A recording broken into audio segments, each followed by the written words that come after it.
Back in the mid to late 2000s, I feel like everybody was just pissing out fake gaming rumors. Like, that's not to say that we don't get them nowadays, but I feel like in the earlier days of YouTube, back in the mid to late 2000s, I feel like everybody was just pissing out. Okay, first off, the XDS is crazy. Back in the mid to late 2000s, I probably would have believed that shit. Like everybody was just pissing out fake gaming rumors. Bro, Galaxy on the 3DS would have hit. Like, that's not to say that we don't get them nowadays. Wait, what the okay, what is this shit? People really bought this? Super Mario Titans? No way people bought this shit. But I feel like in the earlier days of YouTube, gaming leaks were far more common, and Nintendo was no stranger to these fake rumors and hoaxes. In fact, I actually think they got it the worst compared to Sony and Microsoft. Probably. Now, obviously, half of these console leaks were just outrageous Windows Movie Maker. What the fuck is this? Bro!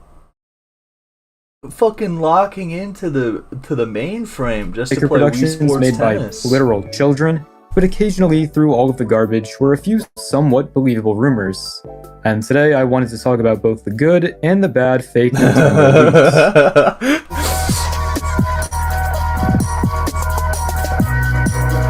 Okay. The Wii phone is probably one of the most legendary fake Nintendo consoles ever, whose origins can be traced back to an old article on Gizmodo.com called Nintendo Wii Phone Rumor, published by Brian Lim on February 8th, 2007. In this article, he brings up what seems to be a photoshopped image of a phone with Wii buttons and branding on it. And I mean, it's cool. No clue how this thing would work. Wait, come on. Come on. He brings up what seems to be a photoshopped image of a phone with Wii buttons. Nobody's playing this shit. Nobody's gonna use. Come on, dude. This guy that edited this picture, what a fucking asshole, dude. Yeah, man, the Wii phone. This is like before a fucking iPod or iPhone. Like, this looks like a fucking rotary phone just with a Wii TV on it. What the fuck is this? And branding on it. And I mean, it's cool. No clue how this thing would work, but weirdly enough, this famous Wii phone image wasn't actually completely made up. It was actually inspired by a real Nintendo patent from 6 years earlier. Wait. What the fuck? Nintendo? Alright, but this is just a phone, right? Back in 2001, Nintendo filed a patent for a handheld phone capable of making calls, sending texts, and even playing games. Playing a little game. The patent images show something that looks like a normal cell phone at first glance, except it also has a D-pad alongside A and B buttons. That's crazy. One of the images even shows Super Mario Bros. Could you imagine if our fucking iPhones had a D-pad and A and B on it right now, just to fucking play mobile Fortnite? Running on the device. And honestly, when you compare the original patent drawings to the later Wii Phone mock-up, they're almost identical. Really similar. The button layout is basically the same. The only real difference is that this version has Wii branding slapped onto it. But this Gizmodo article isn't actually where the Wii Phone became famous. That happened about a year later on April 19th, 2008, when YouTube user Video Game AF uploaded one of the greatest early Wii videos ever made.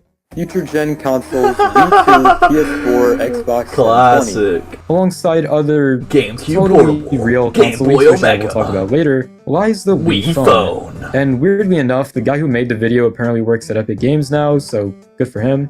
Anyways, back to the Wii phone. If we take a look at this image, we can see that the game running on its screen appears to be Super Mario World, which is kinda dumb considering this was the Wii phone, not the SNES phone. Honestly, now that I think about it, how would a Wii phone even work? Like, if I wanted to play Wii Sports Bowling, what, would I, like, swing the controller first and then look at the screen to see my action? How about golf? Is it the same there? If so, I guess it works, but it kinda takes away from the charm of seeing your actions on screen in real time. I feel like controlling any game that isn't like a 2D side-scroller with the Wii phone would just be abysmal. And if you knew anything about the Wii, you'd know it didn't do 2D side-scrollers. The Wii was home to thousands of waggle and wave your dick games, so playing any motion-controlled title with your Wii phone would probably be near impossible.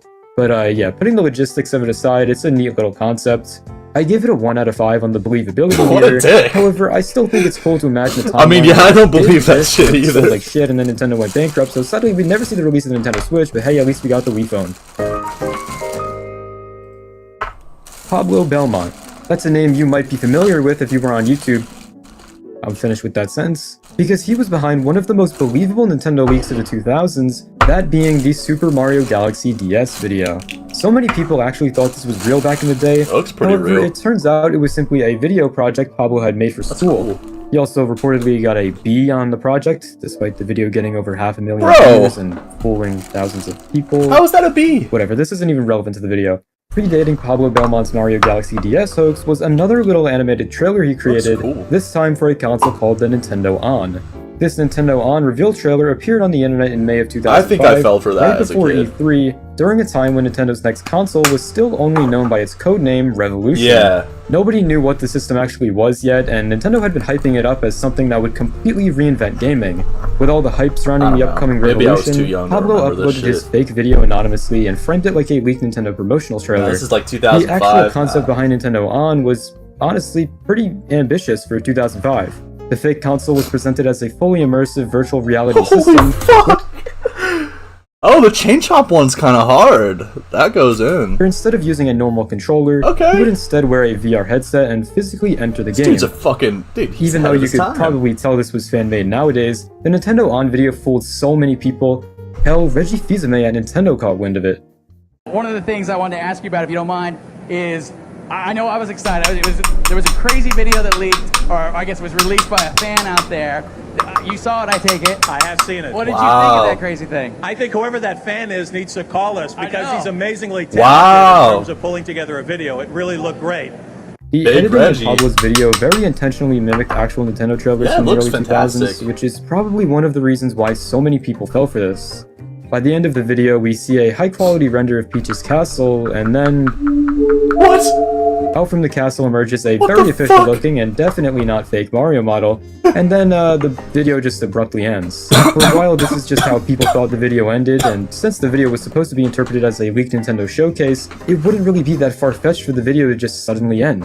However, what's interesting is that Pablo would later explain that the Nintendo On project was actually meant to be over What the 30 minutes fuck? long, and what was actually seen by the public What? So he was like making a whole fucking thing. He was like, dude, this isn't even the beginning of my ideas.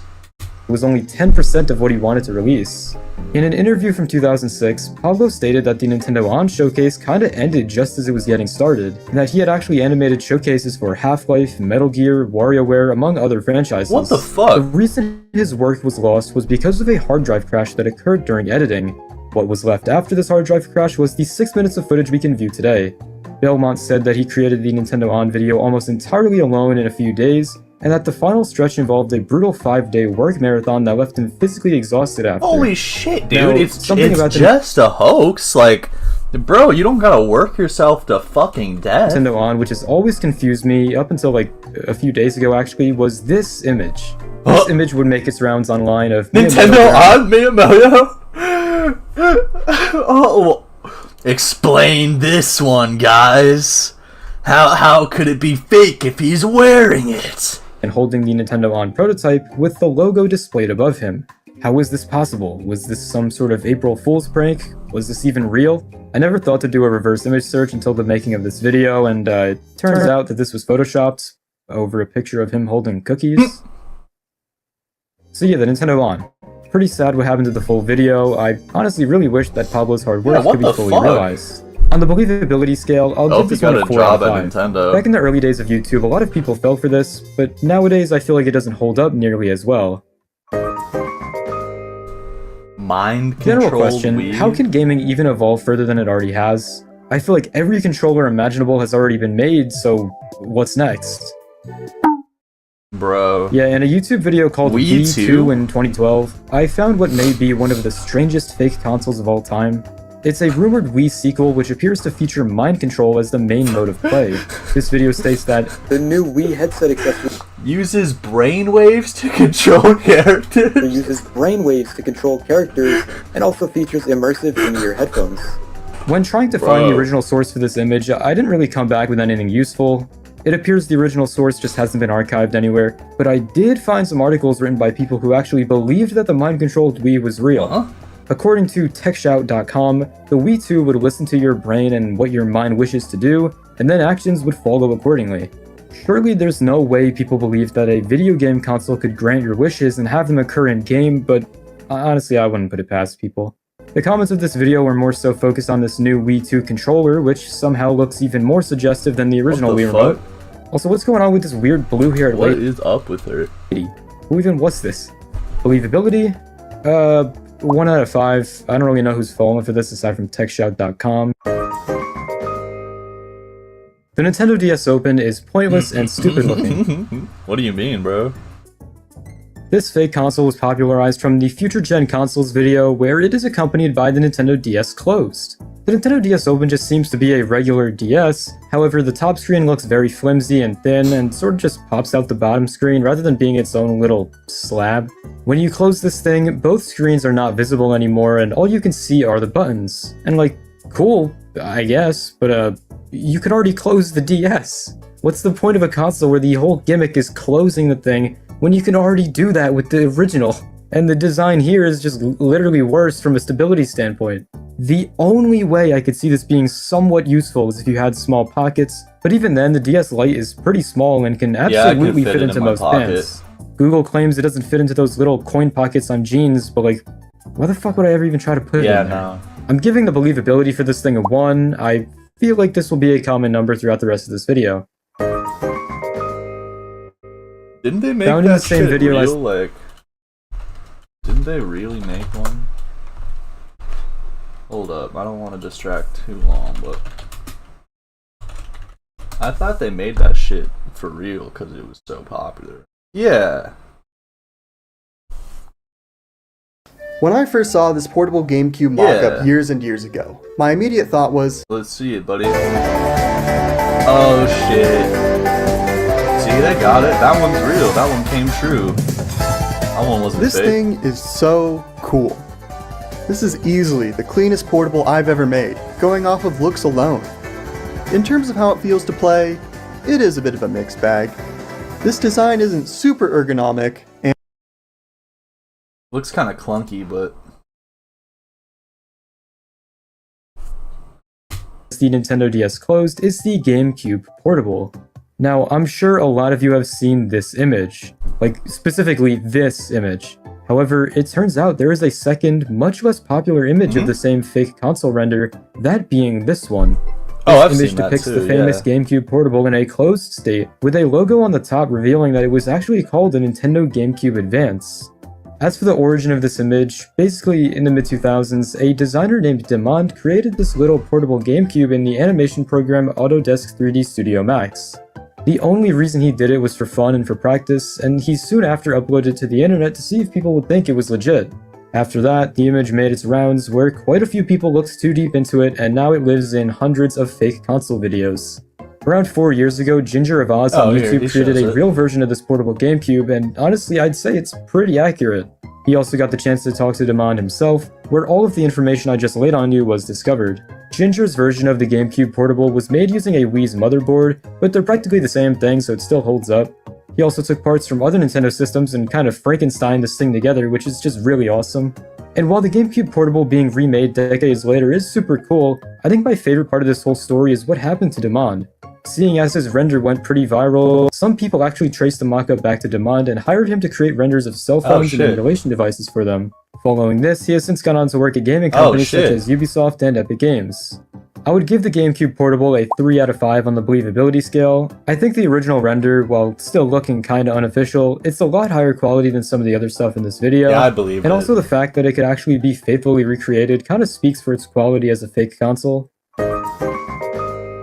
It's fucking flying. The man. Nintendo XDS is a fake console which hit the internet through a video called Nintendo XDS E3 2015. This video follows the whole pretty played out script of, oh, it looks like they snuck a phone into a private meeting kind of thing. It looks like the person who uploaded this was recording a big presentation screen where the XDS was shown off. From here we can learn about the main functionality of the system, that being that it let you play both 3DS and Wii U games on a handheld. The presentation claims larger screens than ever, a second thumbstick, 3D and HD recording, as well as emulation for GameCube and N64 titles. Oh, You could bro. also cast your 3DS games to the TV screen, which is That'd neat. be fire. What's most interesting about this XDS to me is the way that the top screen can be used. Just like the hideous Nintendo DS closed, the top screen here looks extremely flimsy and thin, and if you didn't want to just close the console, you could do that. What? The screen like turns around and then just sits on top of the bottom What? screen, which turns it into a Game Boy Micro. In this one screen mode, you can now play all of those virtual console titles from previous systems, and I don't know, it's like, does the screen really have to What do the all fuck? that? What this fake console had that most do not is a literal wiki page.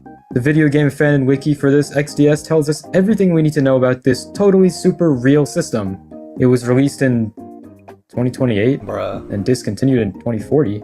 According to them, the XDS was greatly received during its release and was praised for its backwards compatibility with all 3DS and DS systems, as well as an extra slot for Switch games. The XDS was able to have up to 300 terabytes of storage, as well as having 24 hours of battery life.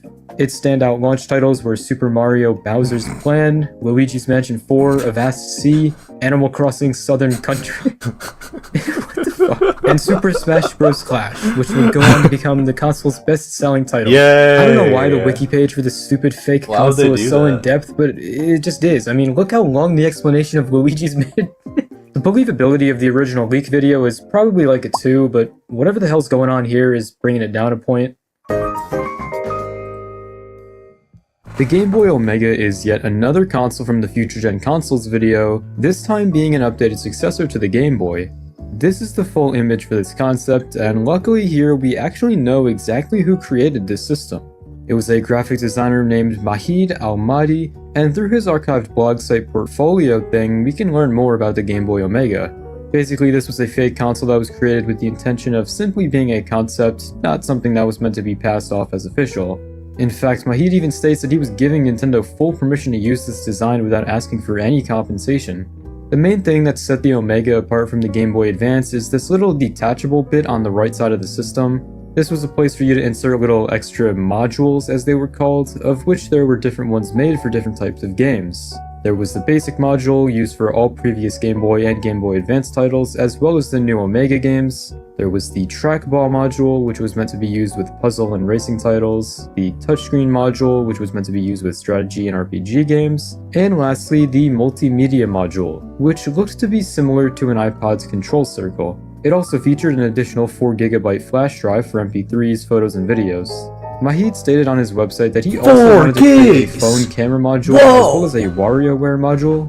Mahid also stated that the reason for the Omega name is because Omega is the 24th letter in the Greek alphabet, symbolizing the end or the finale of something. Essentially, the Game Boy Omega would be the final revision model for the Game Boy. While the concept of the Omega is actually really cool, there's absolutely some problems with this design. Firstly, the whole module thing, well, different, of course, I feel like it's kind of a flawed system. For example, the touchscreen module is one which really confused me. This concept was created after the DS was already a thing, so why not just make the actual screen touch compatible? I feel like it's kind of silly to limit touch to a really tiny display when the entire thing could just be like that. Also, the different modules were sold separately, which is absolutely a Nintendo thing to do, but I don't know, I just think this whole module thing is a forced gimmick. I have to give props to Mahid for his effort on this thing at least. I had a great deal of fun just scrolling through his website and reading about his concepts and whatnot. It's really like a time capsule into this era of the internet, and it made me think like, wow, he was really updating this site regularly back in the day, and today it's just kind of forgotten. And now it's immortalized through some stupid YouTube video. If I had to rate the Game Boy Omega by believability, I'd give it like a 2. While it's a cool concept, the bottom of the image literally says it's unofficial. But if you saw the cropped version of just the system, I could probably see some people thinking it's real. The Omega kind of flips it off. Pierre Servo is a very competent business manager specializing in Asian markets.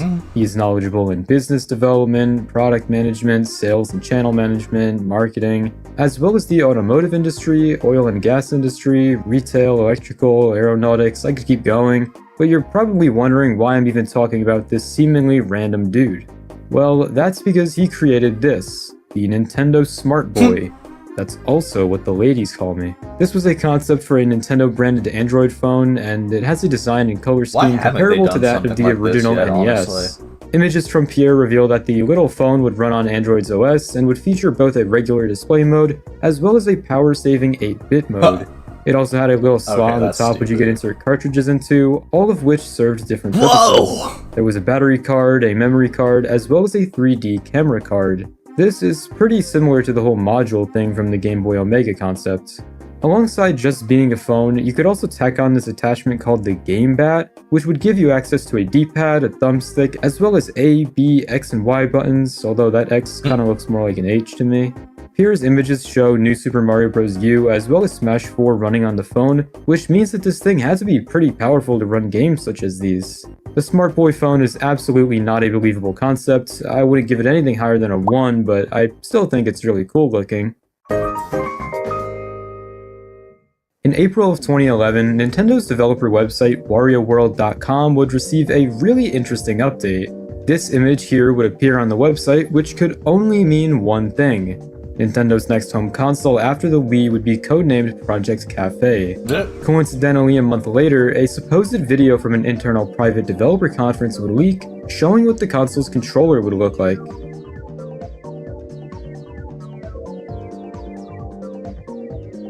Like a fucking PlayStation Nobody really 4. knows where this footage actually comes from, however the controller shown off in this presentation kind of resembles what we would eventually get with the final product of the Wii U. Nintendo would eventually respond to this rumor, kind of.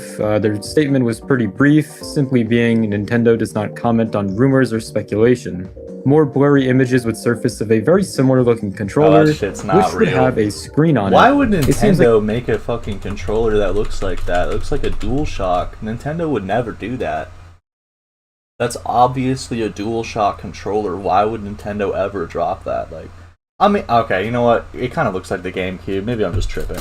It seems like everyone was set on the fact that the Wii 2 controller would have a screen attached to it in some capacity, and they would actually be right. On June 3rd, 2011, the Nikkei, a popular Japanese newspaper, posted a report concerning the Nintendo Wii 2 controller, confirming these touchscreen rumors about it. The You were release playing date of Wild this World information- earlier? Yeah, we were just I'm just watching some videos, Fiverr. I was watching like a video on Wild World glitches. It's just 4 days away from Yeah, that's what I was Nintendo's saying. It looks like the 2011 E3 portable. presentation, where they would finally reveal the Wii 2 that people have been The talking about Wii for 2! years. Let's go! Yeah, so that's just not what anybody expected. I feel like the Wii U or the Project Cafe had some of the strangest console leaks back before much was known about it. Of course, there was that blurry conference video, Maybe but there were also that a is ton of real. fan concepts and shit that just Honestly. obviously would never happen. There was this, that. Yeah, I love the Wii phone, U. These. Some of these concepts looked kind of similar to the actual Wii U gamepad, but I feel like once people heard that the Project Yeah, I need Cafe to mod controller would have a mine. screen in it, they just went absolutely crazy.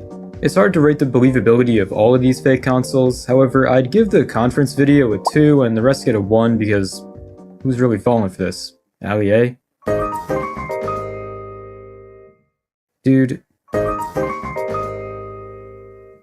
NX is the official codename for what we now know as the Nintendo Switch, but back in 2016, people went crazy for these Nintendo NX Yeah, I leaks. remember this shit. I think the biggest NX rumor was that the controller was gonna look like Nobody's playing this shit. There's no fucking buttons. There's just 2 fucking thumbsticks.